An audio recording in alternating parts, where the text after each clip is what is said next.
I sewed my entire capsule wardrobe for my trip to Japan in March because I am committed to always being extra. So here are some of the things that went well, some of the things that went wrong, and some of the things I'd do over again. This capsule wardrobe needed to be suitable to the weather changes because March tends to fluctuate between sunny and rainy. It needed to be culturally sensitive because we were going to be visiting some holy places. It needed to be comfortable to walk in because there is a lot of walking in Japan. It needed to all fit into one checked suitcase with room because I was planning on taking home lots of souvenirs. It also needed to include one outfit for visiting Tokyo Disney Sea because those girls know how to Disney bound and I wanted to be just like them. It also needed to include one outfit because my partner was going to be playing a rock band gig while he was out there. And I was pretty sure I was getting proposed to on that trip, so I wanted every outfit to not only look good for my tastes and my memories, but also on the off chance that any moment he could propose. Let's talk color palette. One aspect of building a capsule wardrobe that I think is so important to do is choosing a color palette. For this wardrobe, I wanted to complement the colors that I would be seeing in Japan, which was the cherry blossoms, springtime, so everything was fresh and vibrant and pastel, and so I tried to complement that in my wardrobe by packing items like this mint peasant top, this aqua blouse, and this pink sweater, as well as, of course, my cherry blossom cincher. What's also important, I think, is choosing one base color.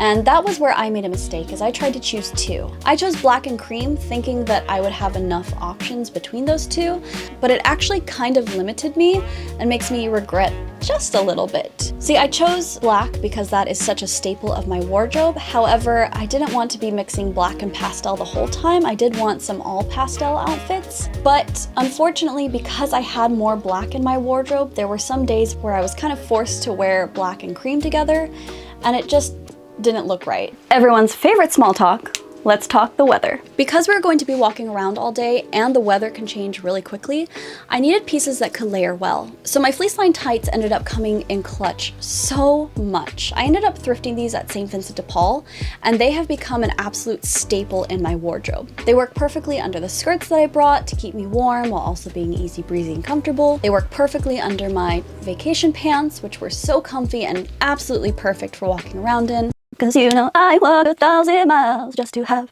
a daifuku tonight. Let's talk about walking. My biggest mistake was not appropriately planning for my first day at Disney Sea. I had made the dress some time ago, so I didn't have to worry about that.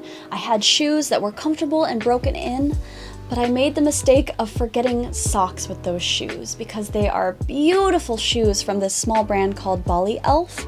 They're all handmade leather shoes in Bali, and they're very comfortable and broken in at this point, but leather on bare feet is not comfortable, so I ended up damaging my feet pretty bad that day and ended up leaving Disney Sea early. I think always defaulting to socks with every outfit is a smart plan. I also made the mistake of making and packing this cream knitted duster sweater thing that I toted with me everywhere, thinking I was going to get too cold and want it, but I ended up not, and I think just the leather jacket and the couple sweaters that I had would be plenty enough. The most fun part of planning any wardrobe for your trip is method dressing or dressing on theme. I think it's really important to curate your fashion to your travels and not just focus on comfortability. Comfortability is very important, but I think dressing to the event just adds so much more fun to the event and makes the photos so much more memorable for you, but it also adds such a novelty to your clothing items when you get back.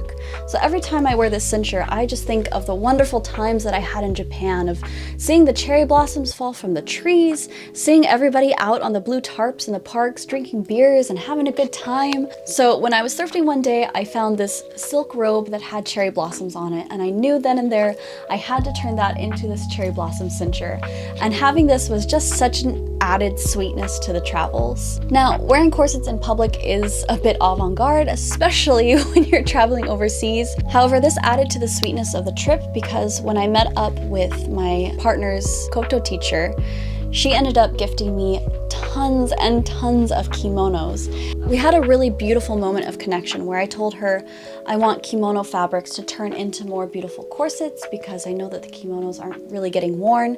And she explained to me how kimono culture is kind of dying and people are just throwing away these beautiful silks. And she was able to relate the structure of the obi to my corset. And she really appreciated me as a person who makes things and especially upcycles things, because she too upcycles the kimonos and obis into little crafts. She made beautiful wall hangings and koto covers, and she even made these cute little cat dioramas from the fabric. So it really added an extra layer of connection outside of just normal sharing of food or sharing of culture. What I didn't expect was just how helpful wearing my corsets most of this trip would be.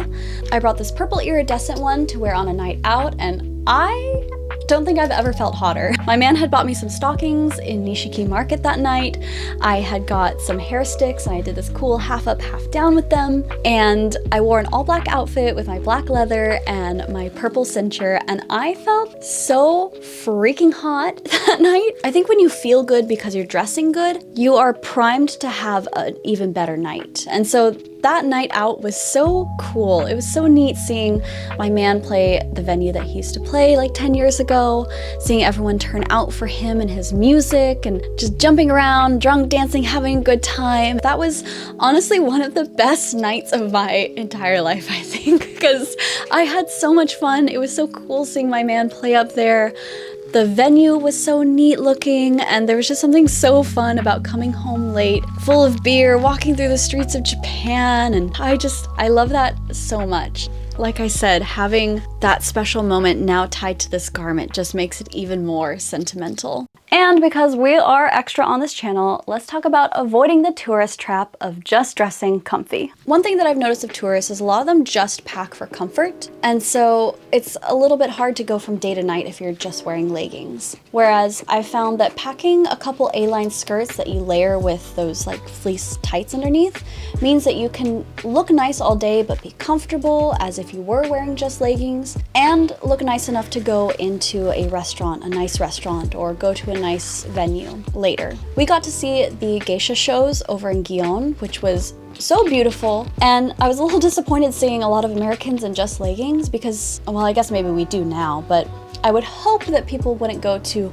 Broadway in just leggings. I hope that they would show a little more respect to the art by dressing up a little bit. So I was very glad that I had skirts and blouses in my wardrobe to be able to see the geisha and dress up and show respect for the art in the way that it deserves. I think there were 3 items that did the most heavy lifting for me on the trip, and that was this cincher, because I wore it so much and it really helped my back all day with carrying my camera backpack around. My black leather jacket, which acted as like a windbreaker and insulator while also looking incredibly stylish and being pretty lightweight. And my sheer fleece tights. Those came in so handy, and I'm so glad that I brought 2 pairs of them. Since my trip to Japan, it has reinforced to me just how beneficial my wide leg pants are. I call them my vacation pants, but secretly I call them my mosquito coochie pants because I first took them to Costa Rica and I needed to use the restroom on the side of the road in the jungle, and I think you can guess the rest of the story. But Japan really reinforced just how helpful my wide leg trousers are. The one thing I would do differently on them is not put a zipper on the back like I did with my gingham pair. As I was on the subway, we were in Osaka at one of the parks. We had just enjoyed some sweet little treats and some beer on the water and watching the cherry blossoms. And then we stopped at the restroom just before we got on the train and then took the train back to our hotel. And as I'm standing there in the train, I see a Japanese girl staring at me kind of weird. And so I was like, well, she's staring at me kind of weird. What's going on? And as we get off the train, I don't know if my man mentioned it or if I realized or whatever, but she was staring at me so intently because my zipper was down the whole train ride and I was standing kind of with my back to her. So she just had full panty view going on. And I was like, I thought Japanese women would be girls and let me know. But no, she was like, this dumb foreigner can't even zip up her pants. I will absolutely be putting zippers in the front where I can double check if my fly is down. One other regret I have is actually my chartreuse skirt. I have such a love-hate relationship with this one. I think it's a rayon and it has some stretch to it. So when I first got it, I thought it would be perfect, but it ended up being so wrinkly that I regret some of the photos. There's a photo in a garden outside of a bakery that we were having breakfast at, and I think I look great. I love the outfit, except for the darn wrinkles on it. So I will make sure not to do that again. So let's recap. If you are just a little bit extra like me and trying to build and or pack for your next trip, here is what I recommend. 1. Check the historical weather reports for the area that you are visiting. Dressing in layers for any season is also key. If you're packing for a cooler season, I highly recommend these fleece-lined tights for the base of any and all wardrobes. Next, consider the cultural sensitivities of the area you are going. Like I said, Japan is a little bit more conservative. They're okay with showing leg, but not shoulders. We're visiting a lot of shrines and we're visiting teachers, so dressing a little bit more modestly is very important. And like I said with the weather, dressing in layers really helps so that if you do want to show a little more skin, but you're also going to go visit sensei, you can cover up when it's time. 3. Consider the locations that you are going to and also the seasonal festivities. Like I said, we went to Disney Sea and to cherry blossom season, which both lend to beautiful spring, happy color palettes.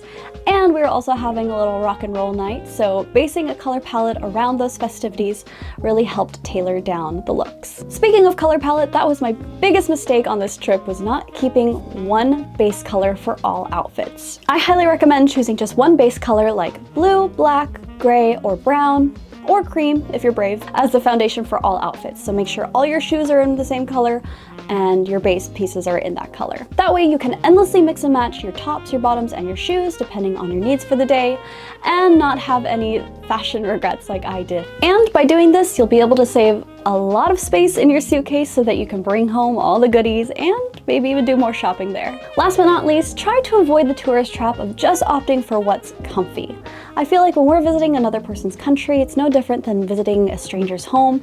We should be showing respect through the way that we dress and avoiding just wearing leggings or athleisure. And if you really need to wear athleisure for your comfort in that day, consider maybe wearing athleisure underneath and a cute skirt over the top. There's no reason we can't do both and look our best, feel our best, and present our best to our neighbors overseas. I will be turning a few of these pieces into printed home sewing patterns, but let me know in the comments down below which one you want to see first. And now the big question you were probably all waiting for: did Nikki get proposed to? We were at dinner with 2 of the teachers that he met when he was working over there, and we were having conversation. They're like, oh, are you married yet? And we're like, no. And they're like, oh, when do you think you'll propose? And my sassy ass kind of turned to him and was like, well, I thought it was gonna be this trip. And he was like, what? And the whole table just got kind of like quiet and awkward. And he's like, oh, well, I did plan on doing it this trip, but the date that I wanted to do it, we were on the Shinkansen, so it wasn't really conducive to proposing, and it was a little bit awkward, but it was actually pretty nice because it just kind of reinforced verbally to both of us that that is what we wanted and that it was coming soon. So he ended up proposing in December that year, and it was really sweet. So no, I did not get proposed to that trip, but that's all right. It was still an absolutely magical trip. If you enjoyed this video, let me know in the comments down below. I would love to bring you more helpful travel capsule wardrobe sewing content, and hit that subscribe button, and I'll see you in the next video. Bye!